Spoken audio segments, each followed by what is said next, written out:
Hey guys, and welcome back to Mad About Skin. If you're new to our channel, welcome. Here at Mad About Skin, we're passionate about helping you to get the most out of your skincare. So if you haven't already, now's a fantastic time to click that link below, subscribe to the channel, ring that notification bell, and you won't miss out on any of our amazing future content. Now, in today's video, we're going to be covering my thoughts, feelings, and just some questions that you guys have had on one of probably the biggest or the most viral skincare brands out there at the moment, and that is CeraVe. You probably guessed that from the title. Now, a lot of you guys have come, I don't usually do this style of video where we talk about the brand itself. I'm happy to review the products. In fact, I have actually reviewed all of the CeraVe products separately, which I will link up there. So check that video out if you're looking at the product specifically. Because I think in skincare, there's two different sides to things. There is the products themselves, where you can just look at the ingredients, the products, how they apply, and the results that you're going to get from that product. And then there's the brand that sits above it. And you kind of have to take both into account when you make a purchasing decision and decide which brands to include in your skincare routine and which not. The CeraVe products themselves are actually reasonably good.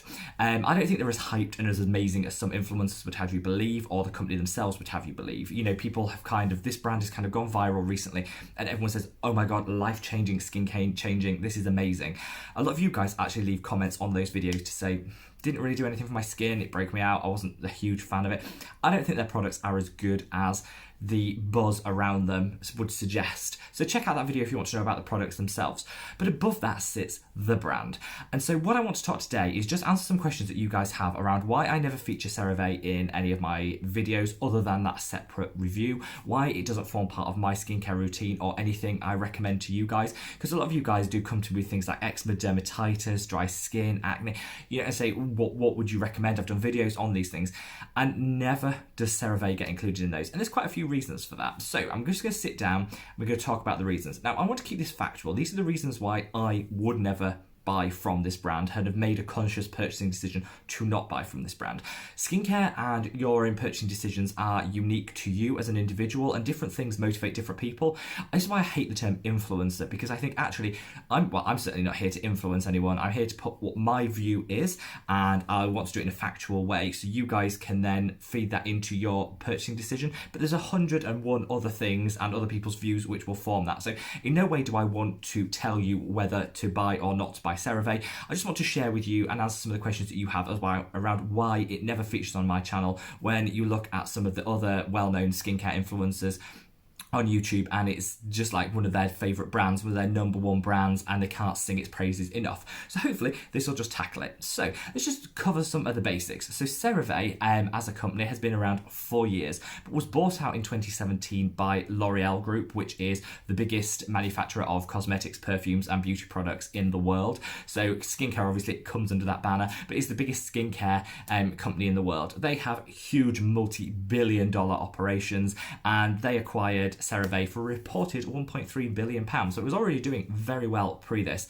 Part of their strategy, part of L'Oreal's strategy when it acquired it, was to take it from what was a very middle-aged, kind of middle-class brand and jazz it up, bring some sex appeal to it, and attract a more younger generation, you know, millennial, Generation X, whatever you want to call them, demographic to the product. Whatever you think of L'Oreal and whatever you think of CeraVe, they have done that in bucket loads. It's assisted quite significantly by influencers on YouTube who have a young demographic singing the praises of these products. Now, I'm not rating or berating any influencers in this video because everyone's entitled to their own opinion, and I think, you know, that's really important that you listen to a multitude of opinions, which is why I'm sharing mine today. But this isn't to berate anybody who likes this product, and I'd love to know your thoughts on individual CeraVe products, so leave me a comment below. If it's really helped your skin, share it. If it's something that you just don't want to go near, share it in the comments below, because I'd absolutely love to know what you think of the product line as a whole. So again, I'm not going to mention any names when we talk of influencers who support this brand or the reasoning behind that, because again, you can look that up for yourself, and I'm not here to shade anyone. I like to think I like to rise above that. I don't think that sort of petty drama really adds anything to what's going to be included in this video. So like I say, bought by L'Oreal, and this to me is one of the core reasons why I don't like this brand and don't support this. For me, I like transparency in skincare. I think you should be open, I think you should be transparent, and I think really companies like The Inkey List, Ordinary, Paula's Choice have gone out of their way to be as transparent as possible, and they've really upped the game in terms of skincare. I think every company should be aspiring to that level of transparency. We should have the pHs on things, we should have the concentrations on products, we should have all of the scientific testing published so that people, if they want, this might be not the reason you buy a product, if they want, can search that for themselves. CeraVe don't do that. Many brands don't do that. But I was hoping in 2020 that all companies would up their game to kind of match that standard. And it's a slow progress. Very few have. But like I said, I'm not calling CeraVe out specifically for that because there's lots of other companies that don't. So let me get into why I don't support CeraVe, use their product, or really can see myself ever liking their products. So number one is, I don't think they're that good. This really should come down to the bottom of it. You can check out my individual review, which I've linked there and I'll link down below if you do want to know more of the individual products. But to call these the holy grail of skincare is just totally misleading. Actually, the products still contain, a number of them contain harsh surfactants, so they will be, to some extent, drying to the skin. They are phasing out parabens, but it depends which country you live in as to the progress that's going on that. A lot of people want to avoid parabens in their products, which it's been phased out, but they had it in. So the formulations were never that great to start with. They are fragrance free, which is great, and they do tackle a range of skin issues, which I like, but so do a lot of companies. I also think the ceramide buzz has kind of gone because there's so many other products that you can buy with ceramides in. I love ceramides. They're fantastic at supporting the skin's barrier function. They're amazing at hydrating the skin and really just making sure our skin is protected and ready to fight for the day. But you can also get in a number of other products. So you're not wedded to, if you want ceramides, you're not wedded to CeraVe the same way maybe you were 5 years ago. Now we have so many options. The latest one is Naturium, Susan Diarra's skincare routine, plant ceramide cream. It's actually really good. I tried it, really liked it actually as a cream. And so just a little bit better than, and there's loads of other ones out there should you want to try a ceramide. You don't need this anymore. And I think that's one of the issues. It's held up to be one of these amazing holy grail skincare lines. And actually, I don't think the products live up to that billing. I don't think they're that great. I think they will definitely benefit some people's skin, don't get me wrong. I don't think they're bad products. They're not toxic products. I'm not saying any of that, but they're not that great. And I think the hype has just gone into the stratosphere and the products don't live up to that. I also have an issue with their pricing as a separate note is here in the UK, they are hella more expensive than over in the US.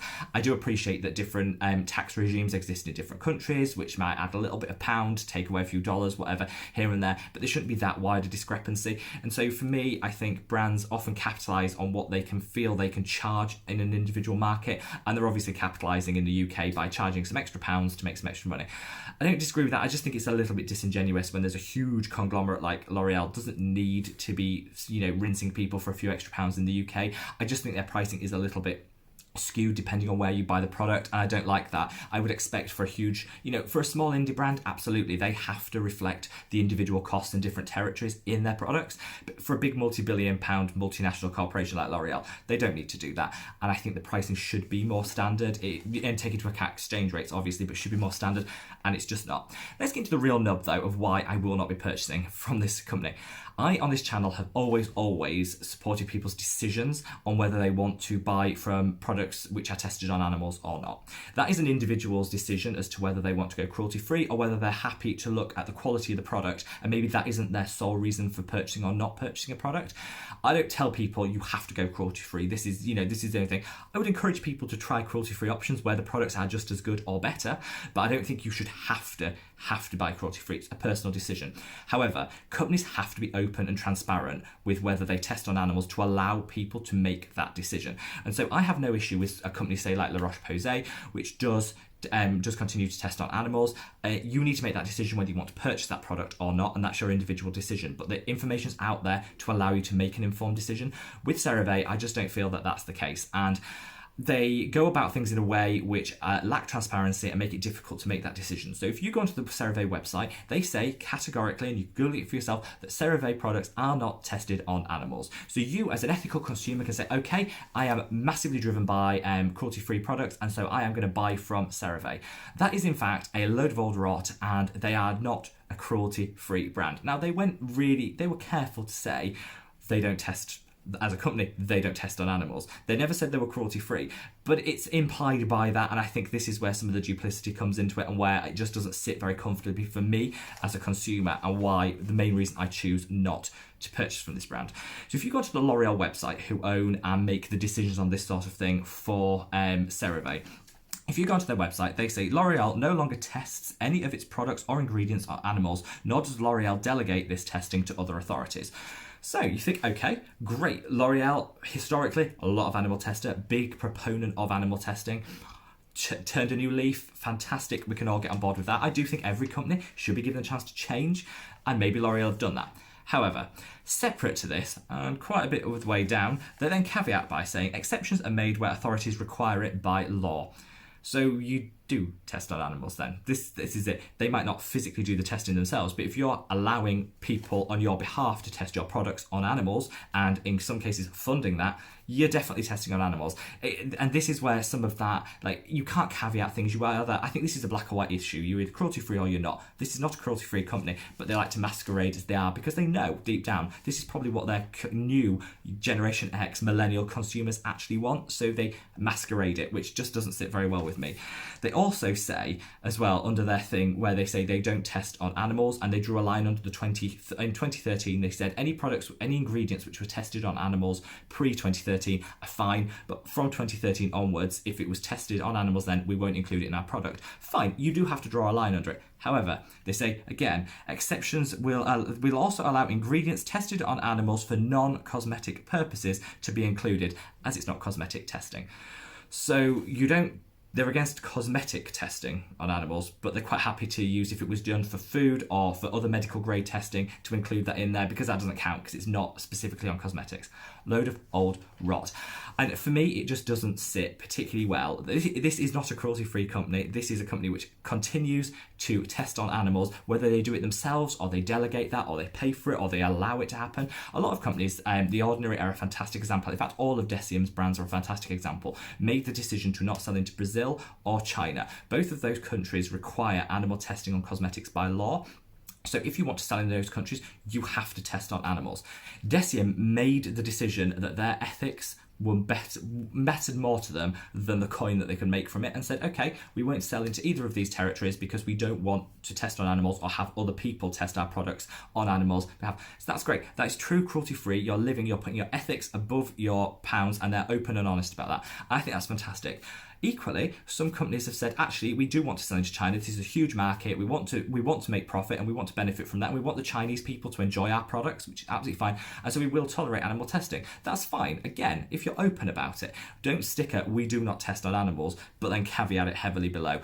It doesn't sit with me, and I just think it's not allowing the consumer to make an informed decision. So for me, it's not good. L'Oreal have a horrendously patchy record when it comes to animal testing. They lobbied so heavily here in the European Union, where the European Union wanted to implement a ban on cosmetic testing on animals in 2003, and L'Oreal were one of the biggest lobbyists against that. So they let history speak for itself. I don't believe a company can change, and the fact that they want to hide some of this or go out of their way to not make it as accessible to find out the truth behind it, just doesn't sit very well with me, which is one of the reasons why I try to avoid products that sit within the L'Oreal label, but specifically CeraVe, because I do think a lot of influencers who are promoting them and saying these are really good products have a really good sustainable record behind them and do care about these things. And I think some of it is that misleading notion that they equally could be misled into believing that this wasn't happening when it is. Also, I do think sustainability should come into things as well. We had a fantastic launch by Fenty the other day, which was brilliant. A lot of their products were they had a refillable sunscreen. I love that as an idea. Refillable is a huge boon to the environment because you're not creating all that plastic, using less packaging because you're refilling it. Also, they charge you less for it, which I like, because often these refills, which cost less to the brand, come at the same price, and I think, so you're just making a little extra money. But no, Fenty give you a discount on it, which is fantastic, and will encourage that refilling. I love that. They also use a high percentage of recycled plastic in their packaging, which is great. They did away with the boxes, fantastic. All of this, it just shows to me that Rihanna, the creator of Fenty Beauty, is has that environmental sustainability at her core and wants to promote that in her products. CeraVe has a similar demographic now, thanks to some of the promotion online, as that sort of Fenty Beauty market, and has done nothing. If you want to look at the website, you can look at their sustainability statements and assessment, which says by the end of 2020, 100% of the products will have an improved environmental or social profile. What a load of old tosh. Like, if that isn't marketing gumph, I don't know. What does that mean? What is an improved social profile? It doesn't mean anything. Commit to something. We will remove 50% of our packaging plastic waste by next year. We will do this, we'll do that. This is another thing that doesn't sit well with. Have something. Don't just have a goal that you throw out there. I dread to think how many people in the marketing department came together to come up with that load of old rubbish. Just be out there and be honest. If you don't care about sustainability and you're only doing it as a token to what you think your audience wants, that's fine. Just don't mention it. Don't pretend that you care about something your actions quite clearly demonstrate you don't. That's my view on it. Obviously, these opinions are my own, and these are the reasons why I've chosen not to promote or to use CeraVe as a brand. I would encourage people to do their own research and work out what matters to you when you make a purchase.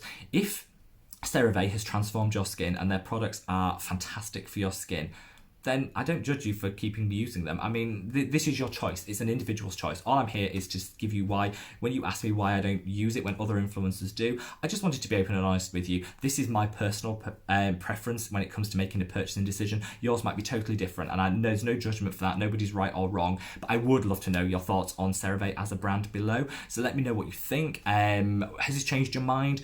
What else do you factor into your purchasing decision? I'd absolutely love to know, so let me know below. I would obviously encourage you to check out my review on the products and other people's review. Get more than one opinion on a brand, because I think that's really, really important. Get other people's opinions and reviews on it. I would absolutely encourage that. And I didn't name any particular influencers who support this brand because I think that's their personal decision. But of course, you can look it up and you can have a look and see what their views are and what their take is, because I'd absolutely encourage you to do that. But I just think we need to rise above any drama and not mention names. Shame. That's not me. So hopefully you enjoyed this video, guys. Give it a thumbs up. If you want me to review any other brands particularly for you, leave me a comment below. Wherever you are in the world, guys, stay safe, stay well, and I'll see you in the next video. Take care. Bye.